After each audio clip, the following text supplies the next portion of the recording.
Pues yo tuve el famoso caso de el tal paro no existe. Todavía tenemos una división ideológica grande frente a cómo lidiar con la protesta. Y el otorgamiento de esas garantías depende de qué lado de esa división ideológica usted esté sentado. Para ponerlo más claro, yo creo que la derecha de este país todavía no tiene claro cómo lidiar con la protesta pacífica. Yo soy Juan Manuel Santos y esta es la historia no contada del proceso de paz. Cambiar las balas por los votos. Muy bienvenidos a la segunda temporada de la historia no contada del proceso de paz. En este episodio nos acompaña ni más ni menos que Sandra Borda, muy reconocida politóloga, experta en asuntos internacionales, profesora y recientemente fue la alta consejera para las relaciones internacionales de la Alcaldía de Bogotá. Bienvenida, Sandra, y muchas gracias por acompañarnos. Muchísimas gracias, presidente. Un gusto estar acá con usted en esta conversación. Sandra, y usted publicó un libro sobre la protesta llamado Parar para Avanzar. Cuéntenos de qué se trata. Pues creo que, lo que buscaba el libro inicialmente era tratar de entender en términos legos cuáles eran las diferencias que estaba experimentando la protesta social en el país. Estos primeros escenarios como de protesta sistemática que empezaron seguramente el primer año, si la memoria no me traiciona, de la administración Duque. Se cumplió un mes del inicio de las marchas, las protestas y las actividades del paro nacional en Colombia. Quienes llevan las banderas de la protesta son principalmente jóvenes, quienes aseguran seguirán en las calles. Son los primeros espacios de participación masiva de la gente en la calle después del acuerdo de paz.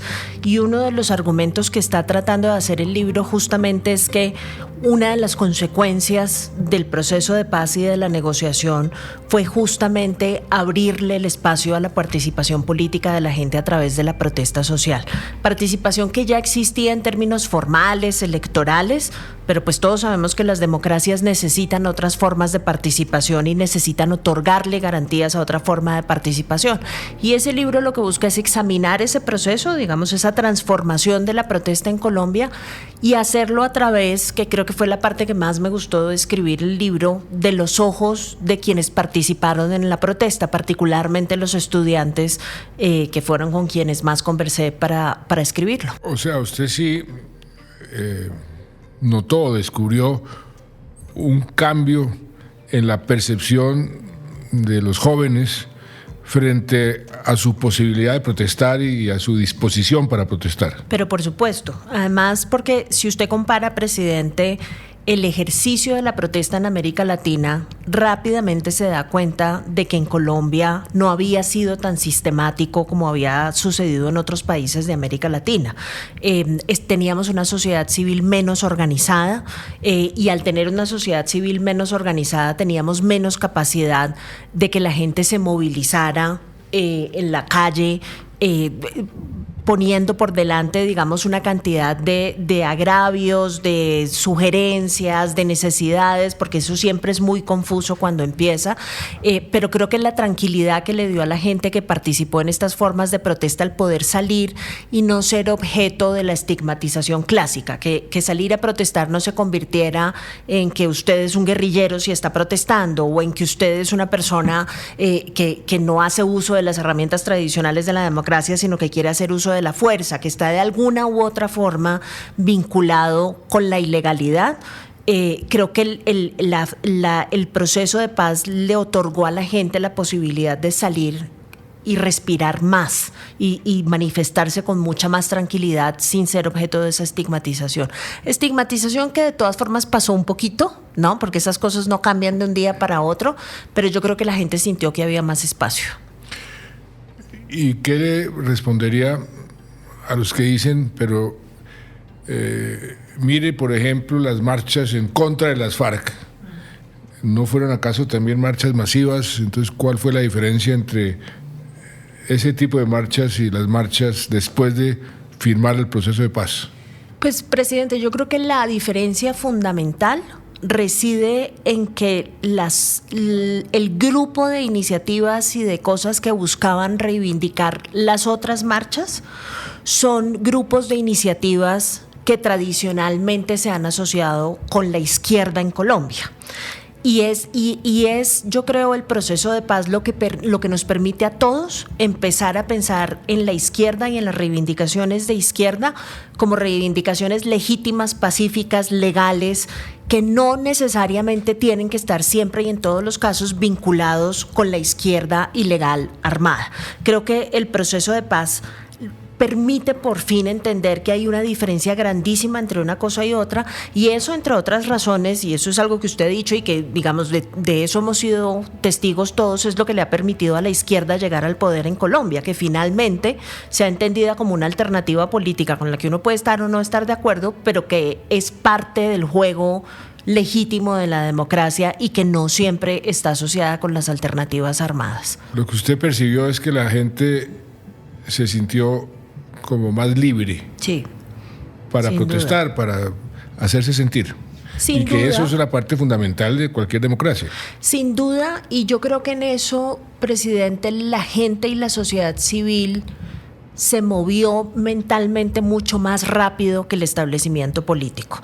Porque si usted mira la reacción del gobierno en ese momento, todavía era una reacción muy arrastrada por la tradición clásica del establecimiento político de decir esto no es una protesta legítima, esto es las FARC que están infiltrando a la sociedad civil y manipulando. Mucho de esa reacción vimos en el gobierno de turno, ¿no? Todavía seguimos viendo algunos sectores del país que insisten en convertir a la protesta en eso. Pero yo creo que la sociedad civil se movió más rápido y además yo creo que había una cosa que a mí particularmente me parecía muy interesante cuando salía a marchar con ellos, y es que salían familias, niños, no, que eso en Colombia no era muy usual porque significaba un riesgo finalmente, ¿no? Porque significaba una amenaza a la integridad personal. Uno no quería estar en el medio de lo que todavía era un conflicto armado latente.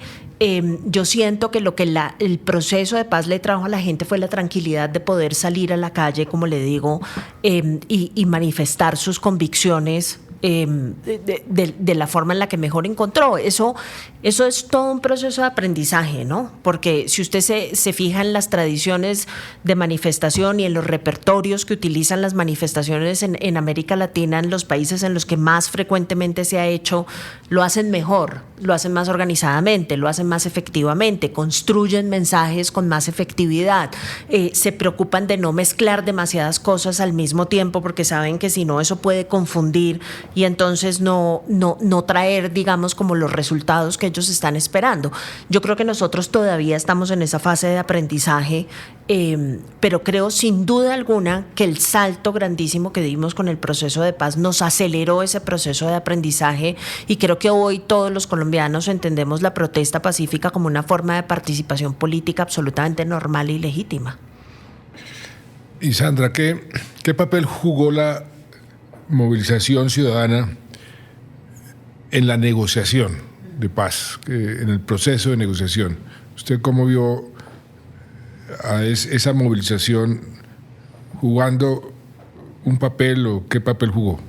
Pues yo aquí me voy a poner un poco anecdótica, presidente, porque yo me acuerdo que yo estaba trabajando en ese momento en la Tadeo, y uno de los principales conversatorios, y el primero que dio todo el equipo negociador de paz, lo dio en esa universidad. Estuvieron todos sentados contándole a la gente, estaban en el momento más difícil, que era el de la negociación de la justicia transicional, y se sentó todo el equipo negociador en el auditorio más grande de la universidad a contarle a la gente de qué iba lo que estaban haciendo, cuál era el contenido de lo que estaban negociando, qué era lo que estaba listo, qué era lo que seguía y demás. Y apenas se terminó ese conversatorio, en la plazoleta de la Tadeo se reunieron, pues usted no se imagina la cantidad de jóvenes de todas las universidades del centro, vestidos de blanco, mandando un mensaje clarísimo, que era obviamente el mensaje de apoyo al proceso de paz. Yo creo que esa movilización no solamente fue importante para el proceso, sino que siendo profesora, le digo, fue importante para activar políticamente a una generación que había crecido muy apática con todo el proceso político de este país. Yo creo que ese proceso, a los jóvenes que peleo todos los días con la apatía y como con la indiferencia de ellos frente a muchas cosas, ese proceso los conectó como con la realidad de este país, y verlos marchando y verlos manifestándose a favor de ese proceso de paz, yo creo que para nosotros como profesores fue una cosa tremendamente importante. Los jóvenes dieron ejemplo. Como hace mucho tiempo no se veía, la Plaza de Bolívar se desbordó con esta marcha del silencio que terminó en un fraternal encuentro por el anhelo de la paz. No, y para mí también, porque yo recuerdo muy bien cuando perdimos, el día que perdimos el referendo, que uno de mis hijos, ya cuando habíamos tomado la decisión pues de aceptar la derrota como nos tocaba y estar pensando en la posibilidad de la renegociación del acuerdo, me dijo, mire, ya hay unos jóvenes, pero muchos, al frente del Palacio diciendo que ellos quieren la paz. Y yo salí y vi, había muchísimos jóvenes que estaban diciendo, no, presidente, hay que seguir, hay que seguir. Eso a mí me dio un gran estímulo. Pero a partir de ese momento la movilización de los jóvenes en todas partes fue masiva. Algunos dicen que muchos de ellos como arrepentidos por no haber votado. Muchos diciendo, no, eso como ya se ganó, porque ahí hubo errores de sobreconfianza en el resultado, de no hacer la pedagogía suficiente. Pues hay todo tipo de interpretaciones sobre por qué se perdió, pero los jóvenes sí como que se sentían que han debido hacer más. Entonces salían a las calles. Recuerdo que salía a la Plaza de Bolívar y están hasta acampando ahí. Y si usted se fija, yo creo que en algún momento del libro hago el argumento, presidente, de que esa manifestación de los jóvenes en favor del proceso de paz rompió una división muy grande que existía entre la manifestación de los estudiantes de las universidades públicas y los estudiantes de las universidades privadas. Porque los estudiantes de las universidades públicas, por las condiciones de sus universidades y por muchas razones, se han visto obligados a estar constantemente manifestándose, mientras que en las universidades privadas eso no ocurría. Yo creo que, si mi memoria no me falla, la última vez que yo vi a gente de universidades privadas manifestándose fue por allá en el proceso 8000. Esa fue la última vez, y antes de eso seguramente la constituyente y demás, pero es muy esporádico. En estas manifestaciones en favor del proceso de paz se juntaron los estudiantes de las universidades privadas y públicas con exactamente el mismo mensaje, y yo creo que ese fue un momento clave para ellos, porque si usted se fija, de ahí en adelante todas las manifestaciones de los jóvenes no vuelven a tener esa división enorme entre el estudiante de universidad pública y el estudiante de universidad privada, sino que se enganchan en un grupo de demandas que saben que les vienen bien a ambos, y empiezan a mostrar un montón de solidaridad, particularmente los de las universidades privadas, que eran los menos activos con los de las universidades públicas. Entonces es un momento bien interesante para el movimiento estudiantil en Colombia. ¿Y usted cree que eso se mantiene?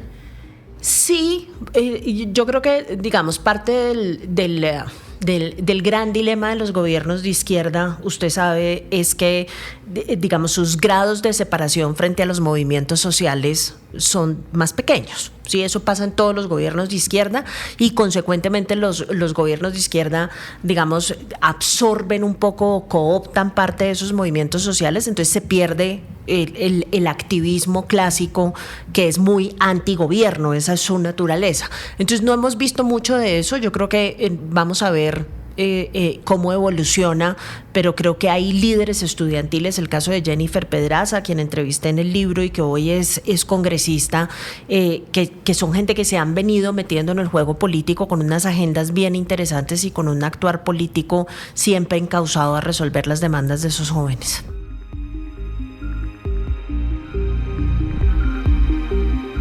¿Y qué efecto ha tenido en ese proceso de facilitar e incentivar la participación ciudadana, la movilización? La diferencia de la respuesta del Estado entre el gobierno anterior y el gobierno de derecha y este gobierno, que es un gobierno de izquierda. Yo creo que, como le decía antes, yo siento que el gobierno siempre se demora más, el establecimiento siempre se demora más en entender las dinámicas de la protesta.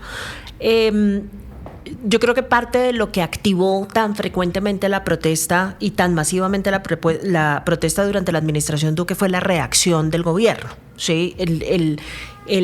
No solamente el ejercicio de la estigmatización, sino la represión. Creo que eso produjo, digamos, le produjo a la sociedad civil muchos más agravios y muchas más ganas de salir y muchas más ganas de manifestarse. Yo creo que nosotros todavía tenemos pendiente en este país dar un debate público sobre qué es lo que entendemos como protesta y cuáles son las cosas que se pueden hacer y que no se pueden hacer, porque yo escucho a mucha gente decir, yo estando en la administración de Bogotá sí que lo vi, diciendo, bueno, no pueden interrumpir el tráfico. Y mi reacción frente a eso siempre ha sido, bueno, pero, o sea, protesta por los andenes, digamos, o sea, parte de lo que pasa con la protesta es que si la protesta no es disruptiva, no logra enviar el mensaje que necesita mandar, porque, digamos, la gente que protesta es gente que no tiene los canales de comunicación abiertos y directos para manifestar sus necesidades. Entonces, claro, hay unas reglas, hay unos permisos, usted tiene que avisar. Yo con todo eso estoy de acuerdo.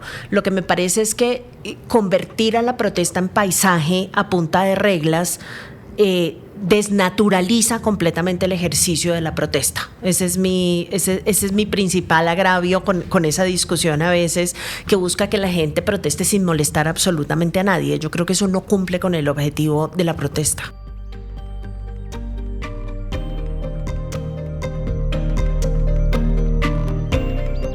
Ese es un debate infinito. Así es.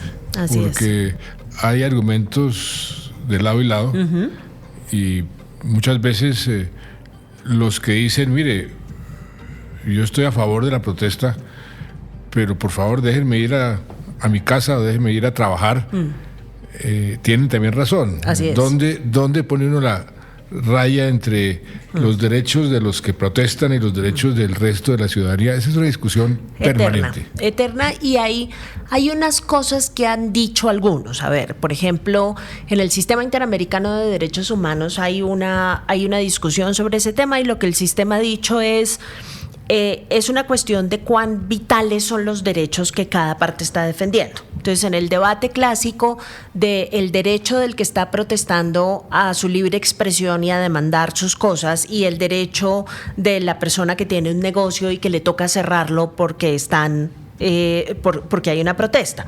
Entonces, la pregunta ahí es, ¿cuál de los dos derechos es menos negociable, es más vital? ¿Sí? La persona dueña del local se puede quedar sin trabajar un día, ¿sí? Los que están saliendo a protestar por, qué sé yo, el derecho a la educación, digamos, eso es una cosa vital e inaplazable. Entonces, lo que el Sistema Interamericano dice, esa evaluación en términos de los derechos hay que hacerla. Pero esa evaluación no le da resultados automáticos. Esa evaluación siempre abre el debate, y ese, como usted dice, es un debate interminable. El sitio donde hay algo de claridad, yo creo, es, por ejemplo, frente al uso de la fuerza. Yo ahí sí siento que el uso de la fuerza no solamente agrede los derechos, sino que adicionalmente desvirtúa las demandas, ¿sí? O sea, usted no lo van a escuchar igual si usted trae una multitud de gente que está gritando así, usted rompe cosas. Digamos, eso va en contra del propio mensaje que usted está tratando de mandar, y la gente deja de fijarse en su mensaje por fijarse en el daño a la propiedad pública que usted está infligiendo. Entonces, creo que ahí eso es una mala estrategia en materia del movimiento social. Eso no es una buena forma de hacer las cosas, y por eso usted se ha dado cuenta con el paso del tiempo, los indígenas, por ejemplo, cuando salen a sus manifestaciones se preocupan mucho de controlar que eso no pase, de armar cercos, de controlar a las personas que están tratando de producir daños, pero de nuevo, eso es todo parte del ejercicio de aprender cómo lidiar con la protesta, cómo ejercerla y cómo reaccionar frente a ella.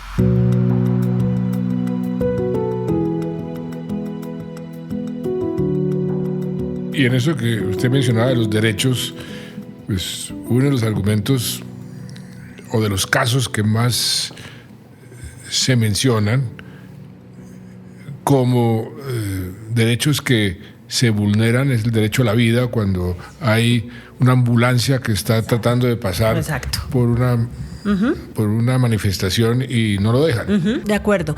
Y parte del asunto yo creo que también es ejercer un poco de lo que los internacionalistas llamamos diplomacia preventiva.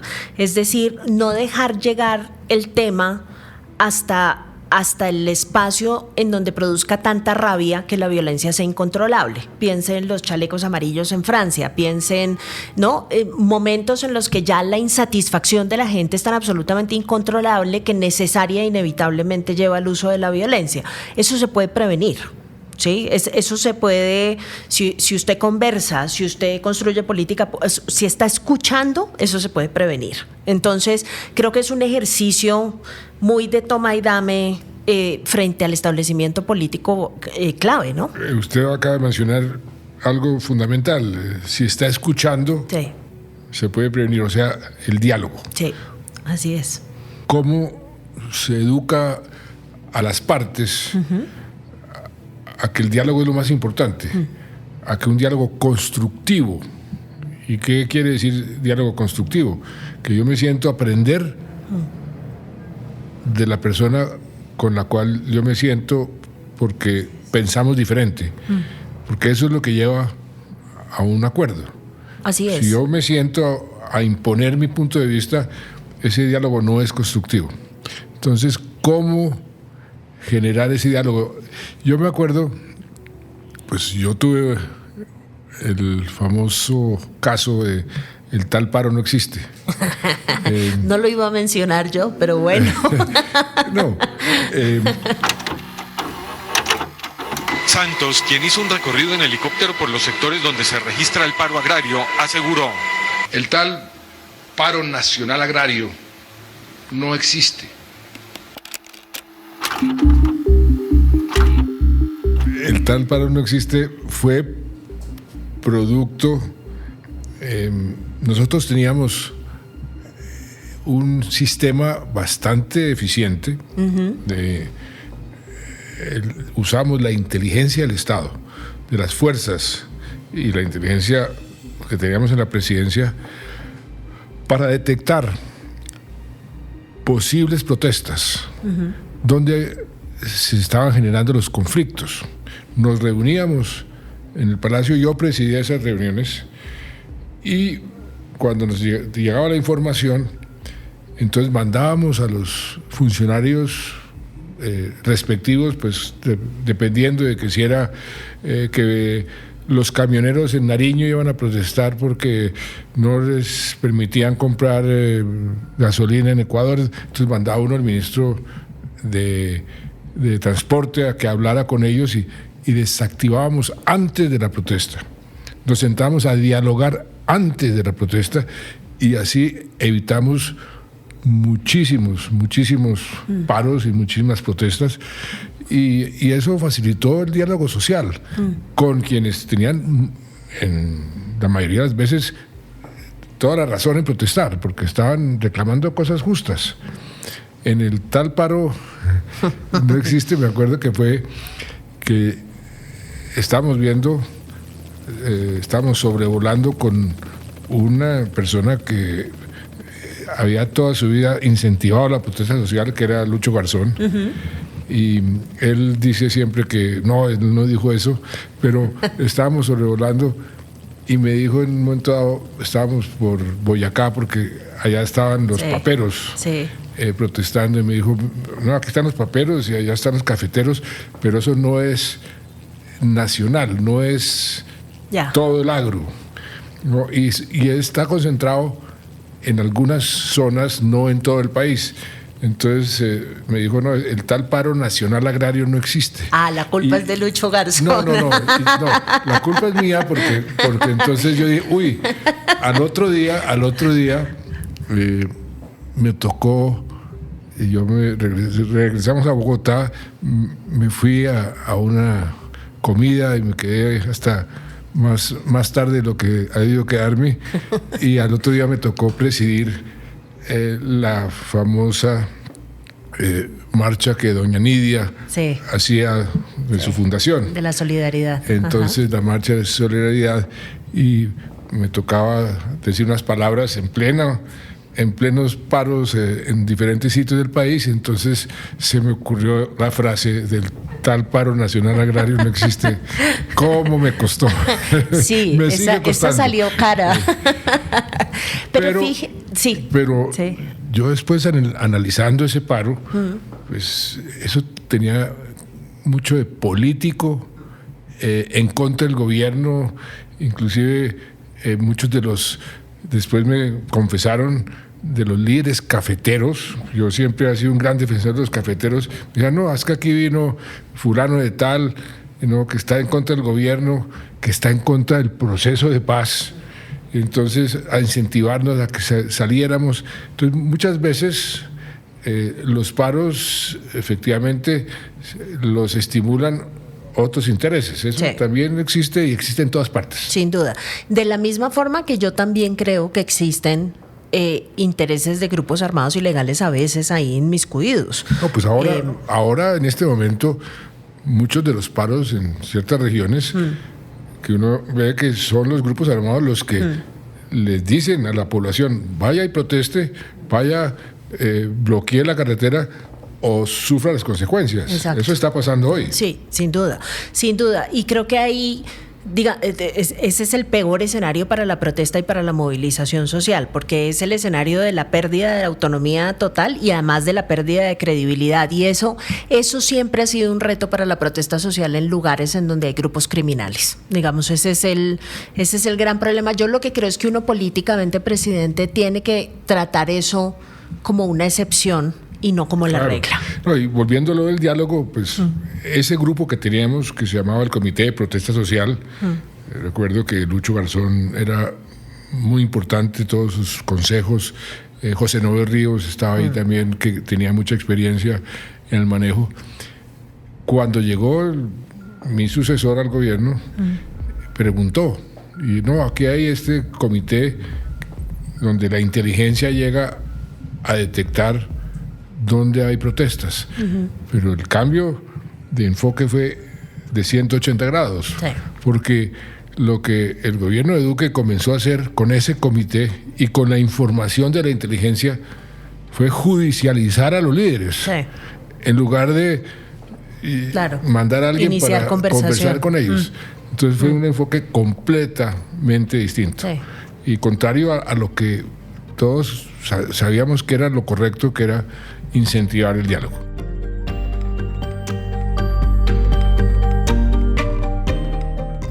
¿Y usted cómo manejó las protestas en el distrito?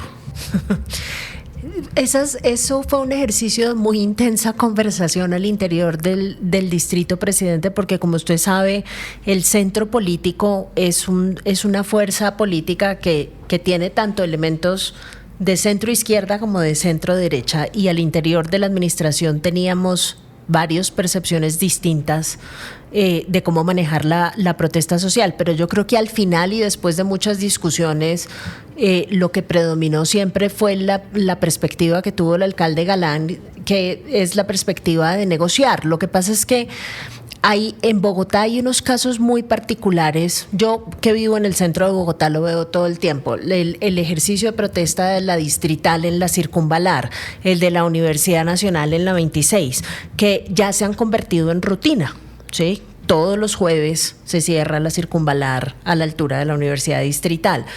Todos los jueves o los viernes en la 26 en la Universidad Nacional. Y yo creo que eso es una cosa que hay que examinar con mucho cuidado, porque a mí no me cabe la menor duda de que los estudiantes de las universidades públicas en Bogotá tienen unas demandas que son muy serias. O sea, ahí hay un problema de desfinanciación enorme, un problema de corrupción en muchos casos también grande, y ellos desde hace rato han estado tratando de mandar ese mensaje, pero como usted dice, yo también creo que ahí hay otros intereses de por medio.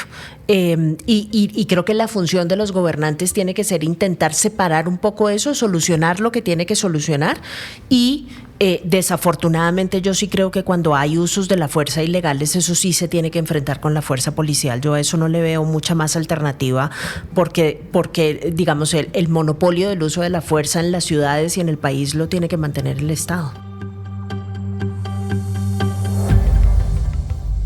Y Sandra, el punto 2.2.3, que se titula Garantías para la movilización y la protesta pacífica. A estas alturas, mirando hacia atrás, ¿usted cree que ese punto se cumplió, se ha cumplido, le falta? Yo creo que le falta. Yo creo que parte del problema que tenemos, como le decía inicialmente, es que todavía tenemos una división ideológica grande frente a cómo lidiar con la protesta. Y el otorgamiento de esas garantías depende de qué lado de esa división ideológica usted esté sentado. Para ponerlo más claro, yo creo que la derecha de este país todavía no tiene claro cómo lidiar con la protesta pacífica. Creo que no lo tiene claro como política grande frente a la manifestación social, y no lo tiene claro incluso en las instrucciones que a veces dan sobre cómo lidiar con la protesta en lugares particulares. Cómo entender, por ejemplo, que si hay una protesta masiva en la Plaza de Bolívar y una persona rompe el vidrio de un banco, hay que buscar a esa persona y judicializar a esa persona, pero usted no puede erradicar completamente toda la protesta por un incidente particular. O sea, todavía tenemos, eso solamente para darle un ejemplo, pero creo que todavía tenemos actitudes, no políticas, actitudes antidemocráticas en materia de protesta social. Y yo creo que eso es una cosa de cultura política en la que tenemos que trabajar todos. Creo que tiene un sesgo político e ideológico claro. Y creo que tenemos que trabajar todos en construir un consenso alrededor de ese tema, porque hasta que no nos pongamos de acuerdo vamos a tener el vaivén de que cuando hay gobiernos de centro o gobiernos de izquierda, la protesta política se respeta y se dialoga, y cuando hay gobiernos de derecha, entonces volvemos a recaer en el ejercicio de la represión, que creo que no es la mejor forma de afrontar eso. Y en ese mismo punto había un objetivo que creo que es muy importante para la democracia, para la democracia aquí y en todas partes del mundo, que era el de la recuperación del valor de la política. En eso hemos fallado. ¿Qué está sucediendo? Porque estamos viendo aquí en Colombia y en todas partes que la palabra política, o el político o la política, mujer política o hombre político, pues es casi como un insulto. ¿Cómo cree usted que el acuerdo pudo haber hecho más, si logró algo, y qué se podría hacer hacia adelante en ese punto de recuperar el valor de la política? Es un punto difícil porque es un punto que, como usted dice, va en contra de la tendencia mundial, ¿no? Recuperemos el valor de la política, y mundialmente la política está a los ojos de los ciudadanos convertida en un desastre absoluto. La gente no quiere saber de eso, no le otorga legitimidad a los partidos políticos ni a las organizaciones sociales. Nada que se junte con el ejercicio de hacer política les produce respeto.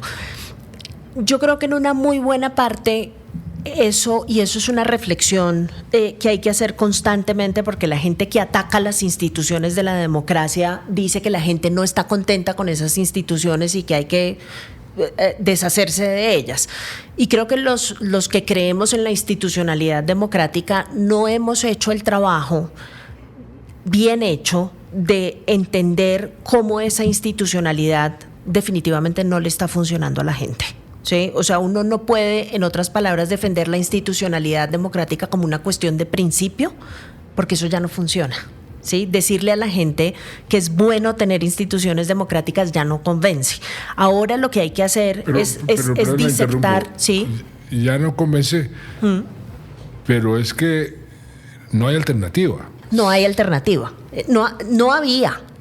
Ahora tenemos un populismo de derecha que nos está prometiendo... Pero es antidemocrático. Totalmente antidemocrático. Y nos está prometiendo gobiernos sin instituciones, ¿no? Totalmente antidemocrático. En eso estamos totalmente de acuerdo. El punto es que si usted le pregunta a una persona, bueno, ¿y usted cuál es su posición frente a ese asunto? Hay una muy buena parte de las personas que dicen, la verdad es que las instituciones no han hecho tanto por mí, entonces no me voy a hacer matar políticamente por defender las instituciones. ¿Sí? ¿Me entiende mi punto? Es muy difícil convencer a la gente del valor de las instituciones hoy en día. Ahí lo que hay que recuperar es el respeto y la confianza de la gente en sus instituciones. En sus instituciones, exactamente. ¿Cuál es la forma más efectiva para lograr eso? Pues, entre otras cosas, darles acceso Así es. a esas instituciones, que tengan voz y voto en cómo funcionan o cómo se deben modificar para que funcionen mejor. Sí. Eso genera empatía. Así es. Porque de otra forma van a sentirse cada vez más alejados de las instituciones, pierden confianza, las instituciones pierden apoyo, y cuando las instituciones pierden el apoyo, dejan de funcionar, dejan de ser efectivas. ¿Qué es lo que está pasando con la democracia en general? Así es. Mire, en el distrito teníamos una discusión que a mí me parecía muy interesante, y era ¿qué hacer para que la cara que vea al ciudadano de las instituciones sea una cara amable, efectiva, que le provea de soluciones, y que dejemos de estar en ese escenario en el que la gente se acerca a las instituciones y todo lo que ve es un funcionario que no lo trata bien y que no le resuelve los problemas? Ese es el primer escenario de contacto de un ciudadano con sus instituciones, el trámite. El papeleo, cómo hacer las cosas. ¿Se puede hacer algo por cambiar eso? ¿Sí? El problema que hemos tenido es que el último escalón de los funcionarios públicos es el que termina en atención al ciudadano. Y los ciudadanos experimentan muchísimo desagrado de interactuar con las instituciones por cuenta de eso, y eso se puede resolver muy fácilmente. Creo que lo que tenemos que empezar a hacer es como encontrarle la ingeniería al asunto, en dónde exactamente es que se ven cara a cara los ciudadanos con sus instituciones, y cómo podemos empezar a reconstruir esa relación desde ese primer escenario y de ahí para arriba. Sí, que es en cierta forma lo mismo que hay que hacer también con las movilizaciones. Así es. Por ejemplo, las mingas. Yo recuerdo que yo iba y me metía en la minga a dialogar, y entendía muy bien por qué estaban protestando. Iba con cierto miedo, pero salía convencido de que esa protesta era legítima. A veces se podía darle satisfacción a sus demandas, a veces no, porque también en las mingas se les va la mano muchas veces en qué pretenden, pero el diálogo es lo que está haciendo falta o hace falta en esos casos. El diálogo en Colombia, el diálogo en el mundo entero, lo que estamos viviendo hoy en día entre las grandes potencias es falta de diálogo. Así es. Y eso es lo que está generando tanta incertidumbre. Así es. Yo pensaría pues que ojalá este punto del acuerdo, con el diálogo como uno de los instrumentos fundamentales, si no el más importante, pues se pueda seguir avanzando en su implementación. ¿Qué le hizo falta para terminar Sandra, ¿qué le hizo falta al acuerdo en este tema? Yo creo que no creo que sea necesariamente el acuerdo, presidente, era más bien como lo que seguía, que era el ejercicio de convertir esas aspiraciones en realidad, cómo construir el proceso de implementación.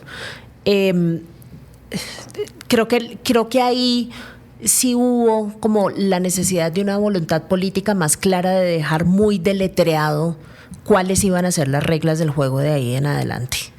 Yo no sé si eso legalmente, yo no soy abogada, pues si eso hubiera podido quedar en el acuerdo o si era una cosa que tenía que hacerse en el Congreso, pero creo que unas reglas del juego nos hubieran evitado mucha de la discusión que hoy en día tenemos sobre cómo debe pasar la protesta social. Afortunadamente eso puede todavía darse y ojalá se dé en el Congreso y sea para el largo plazo, ¿no? Esa es una discusión lindísima de construcción de democracia. Así es. Porque ¿cómo vamos a garantizar que esas movilizaciones? Porque el acuerdo dice hay que garantizar el derecho a la movilización. El cómo, Sí. inclusive puede variar de región a región o de sector a sector. Esa es una discusión muy bonita. Y esa discusión tiene que darse con todos los movimientos sociales a bordo, porque eso son ellos en una muy buena parte en conversación con la fuerza pública, en conversación con el Estado, quienes tienen que encargarse de encontrar ese centro que nos permita a todos manifestarnos políticamente y simultáneamente, digamos, respetar los derechos de aquellos que están involucrados en la protesta social. Sandra, le agradezco muchísimo. Este es un tema apasionante, un tema muy de actualidad, pero ha sido de actualidad siempre. Sí. Porque democracia, movilización, participación ciudadana, pues son tres palabras que se juntan y son inseparables. Así es. Entonces, como siempre se ha dicho, la democracia es el peor de los sistemas, como decía Churchill, excluyendo todos los demás. Pues cómo se puede ir mejorando la democracia en general, pero el derecho de la gente a movilizarse y a protestar en particular. Y es una discusión linda, presidente, porque ciertamente la acción colectiva es una cosa tremendamente inspiradora. Yo creo que todos los colombianos que salimos en las protestas en esa época, digamos, nos emocionamos mucho de ver por fin a una sociedad civil que había estado dividida por un montón de temas, a la que parecía dividirla absolutamente todos los temas, estar en una plaza, digamos, expresándose, todas las formas de cultura, de expresión cultural que hay en la protesta social son una cosa absolutamente fascinante. Yo creo que eso es uno de los ejercicios más inspiradores que trae consigo la democracia. Y mire una paradoja. En el gobierno anterior, el gobierno de Duque, pues era la izquierda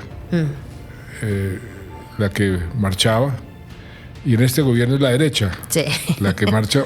O sea, en este gobierno están gozando de las garantías que el acuerdo que la derecha tanto criticó, o la extrema derecha tanto criticó, pues están gozando de esas garantías. Así es. Yo que tuve mi trabajo ahí enfrente de la Plaza de Bolívar, los vi constantemente a los unos y a los otros llenando la plaza. Muy bien.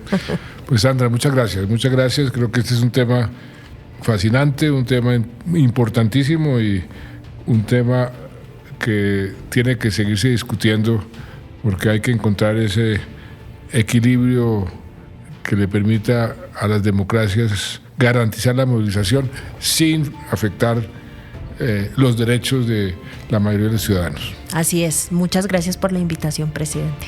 Gracias, Sandra.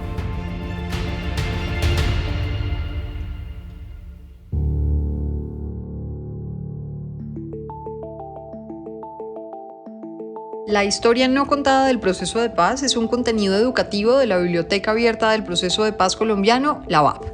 La segunda temporada, Cambiar las balas por los votos, se realizó en alianza con el Centro Carter, acompañante internacional del punto 2 del Acuerdo de Paz.